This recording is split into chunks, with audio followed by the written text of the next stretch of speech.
Bonjour chers amis qui aiment l'histoire de nos ancêtres africains. Alors aujourd'hui je voudrais vous parler de ce que j'appelle les savoirs endogènes du Dja. C'est-à-dire ce sont des poids-monnaies du Dja. Les Agnis, les Baoulés appellent cela Dja, mais les Ashantis et tous ceux qui parlent la langue Twi appellent cela Sana. C'est le paquet de trésors qui contenait la poudre d'or et puis les poids-monnaies qu'on a appelé improprement les poids à camp à peser l'or. Voilà, c'est une institution qu'on trouve chez les Akans. C'est une institution qu'on trouve chez les Akans. Alors donc, je voudrais parler de cela. Celui qui a fait un travail monumental là-dessus, c'est le professeur Georges Nyangoran-Bois. Il a intitulé ça les poids à camp à peser l'or. Voilà. Mais en fait, ce sont des poids-monnaies. Quand on sort une figurine, ça représente une certaine quantité précise de poudre d'or. Alors, donc on appelle ça Dja ou bien Sana. Alors, au-delà de son utilité pratique, à savoir financier, économique et commercial, le Dja ou Sana est aussi un symbole d'érudition. Il consigne la connaissance des anciens. Les plantes consignées dans le Dja ou Sana sont variées. Donc vous verrez, je ferai toute une série de vidéos sur le Dja ou le Sana, les poids monnaies à camp. C'est un moyen de paiement, c'est une monnaie. Parce que la poudre d'or, c'était leur monnaie. C'est la monnaie des peuples Akans. Le peuple Akan le plus connu, c'est le peuple Ashanti. Alors, parmi les plantes consignées, donc des éléments de connaissance, dans le Dja ou Sana, l'on a l'igname, dont le nom scientifique est Dioscorea praeensilis. L'on a la banane plantain, dont le nom scientifique est Moussa sapientium. L'on a la banane douce, dont le nom scientifique est Conadiatia. Le maïs, dont le nom scientifique est Zea maïs. L'arachide, dont le nom est Erachidua. Le manioc, dont le nom scientifique est Maniote utilissima. Le gombo, dont le nom scientifique est Hibiscus esculentus. L'aubergine, dont le nom scientifique est Melongena solanum. Le haricot, dont le nom scientifique est Vigna sinensis. Le piment, dont le nom scientifique est Capsicum fratiscens. La canne à sucre, dont le nom scientifique est Saccharum officinarum. Alors, vous voyez, tout ça, ce sont des plantes qui sont représentées dans le Dja. Il y a des figurines de toutes ces plantes-là dans le paquet du Dja ou Sana. Le palmier à huile, dont le nom scientifique est Elaesis guineensis, et puis le palmier raffia, dont le nom scientifique est Raffia sp. Voilà. Donc, il y a beaucoup de plantes qui sont représentées dans le Sana, dans les poids monnaies qui sont représentés. Vous voyez. Et ça traduit la connaissance que nos ancêtres Akans avaient, notamment du monde végétal. Du monde végétal. Bon, il y en a beaucoup. Je préfère m'arrêter là. Maintenant, on va voir aussi ce qu'ils disent d'autres connaissances, par exemple, concernant par exemple, les plantes médicinales. Ils parlent des plantes médicinales, des animaux domestiques, des animaux sauvages connus des ancêtres, des poissons, insectes et mammifères. Il est distingué dans le Dja ou Sana les animaux qui vivent au village et ceux qui sont dans la brousse. C'est comme ça que nos ancêtres procédaient. Voilà, ils distinguaient les animaux qui vivent dans les villages, qui sont donc dans l'univers humain, et puis ceux maintenant qui sont en brousse. Les animaux du village sont classés par ordre d'importance sacrificielle, à savoir les bœufs, moutons, poulets, cabris, porcs, pintades, canards et à de rares occasions, le chat et le chien. Voilà, parce qu'il y a pour certains esprits, c'est le chat ou bien c'est le chien qu'on leur sacrifie. Voilà, c'est comme ça. Les animaux qui sont des mammifères vivent à terre, au sol. Ceux qui sont représentés notamment dans le Dja ou le Sana sont l'éléphant, le lion, la panthère, le buffle, le phacochère, le sanglier, le porc-épic, l'antilope, la biche, le hérisson, le pangolin, etc. Maintenant, le Dja ou Sana range cette catégorie les reptiles tels que les serpents. Bon, ceux-là, ils sont mis à part. Ils rangent à part les reptiles, c'est-à-dire les serpents, les lézards, les tortues. Tous ceux-là, ils sont considérés comme des reptiles, même la tortue. Les mammifères qui vivent dans l'eau, représentés dans le Dja, sont le lamantin, la loutre et l'hippopotame. Le Dja représente les poissons en les classant en fonction du lieu de pêche de l'espèce, de la nature de l'eau dans laquelle le poisson en question évolue d'ordinaire. Donc vous voyez que la classification de nos ancêtres, c'est différent d'autres classifications qu'on dit scientifiques qui viennent peut-être de biologistes, etc. Voilà, donc c'est ça.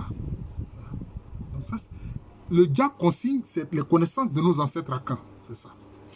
Alors, à propos du poisson de mer, l'on a le brochet, le requin, le capitaine, le thon, le hareng, la morue, la dorade, etc. Pour le poisson de lagune et d'eau douce, c'est-à-dire fleuve, rivière, l'on a comme espèce représentée dans le Dja le tilapia, macharon, carpe, capitaine, brochet, etc. Donc, vous voyez, c'est ça. Le poisson des marais, c'est-à-dire les poissons sans écailles représentés, notamment le silure. Voilà. Maintenant, il y a les oiseaux consignés dans le Dja ou Sana. Ils sont nombreux. L'on a l'aigle pêcheur, l'aigle, le touraco et bien d'autres oiseaux. Les oiseaux sont classés aussi selon leur milieu de prédilection. Voilà. Les oiseaux en permanence en vol dans les arbres et qui touchent rarement le sol, notamment les hirondelles, les aigles, le calao, touraco, coq de pagode, pie, etc. Maintenant, ils distinguent les oiseaux qui sont souvent au sol et volent rarement. Les poulets, pintades, dindons, autruches, perdrix, etc. Les oiseaux qui passent le meilleur de leur temps dans l'eau. Par exemple, les canards, poules d'eau, pluviens, plongeons, oisons, hérons, etc. Donc voilà la classification que nos ancêtres Akans faisaient, notamment de la nature, des créatures, que ce soit des oiseaux, que ce soit des poissons, etc. Voilà. Maintenant, des figurines dans le Dja ou Sana représentent deux crocodiles croisés qui forment la croix gammée. C'est le dengue blafo, on dit. Ou alors Denchem franfo, comme disent les Kufo. Des serpents, caméléons, tortues, salamandres, différentes espèces d'insectes. Le Dja ou Sana distingue les insectes qui se posent rarement au sol, comme les abeilles, papillons, téflus, etc. Les insectes de sol, scorpions, escargots. Ils considèrent même que l'escargot, c'est un insecte. Vous voyez, c'est ça.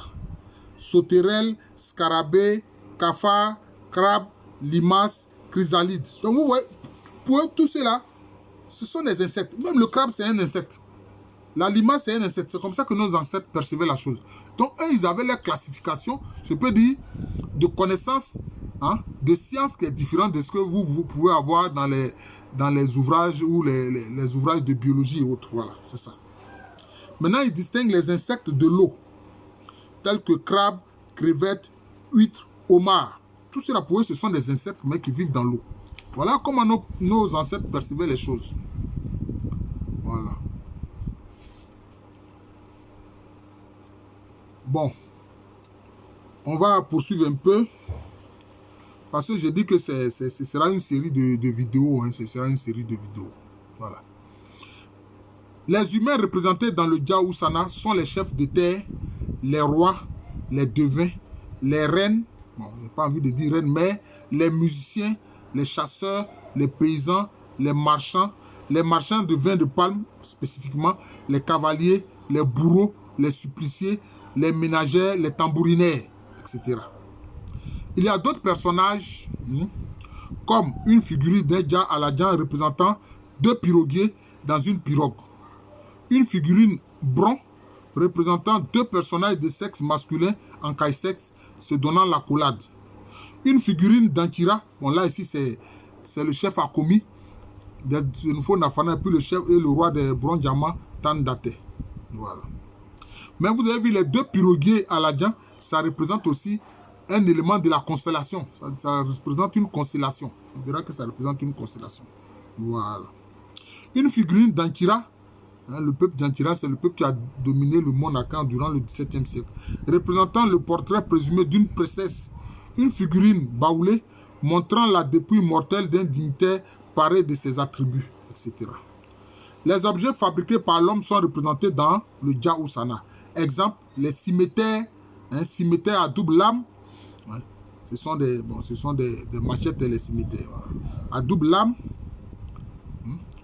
ceinture de guerrier, calebasse, bouclier aux emblèmes, bouclier ajouré, bouclier rectangulaire, lampe à huile, pagaie, daba, hache, herminette, pince de forgeron ou peigne, navette de tisserand, ustensiles divers.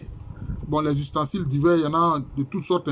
Double écuelle, canari, jarre, panier en osier, de ménagère, écumoire, etc. Voilà. D'autres objets fabriqués et représentés dans le Dja sont tambour, gong, double gong, harpe, arc musical, corps d'appel, nœuds de différentes conceptions, amulettes, talismans, pendatifs, pectoraux en forme de triangle, sandales, bagues, pipes, toupies, jeux d'awari, etc. Voilà. Donc, dans le Dja, on a des figurines qui représentent des objets d'origine étrangère comme les canons, fusils à pierre, pistolets. Voilà.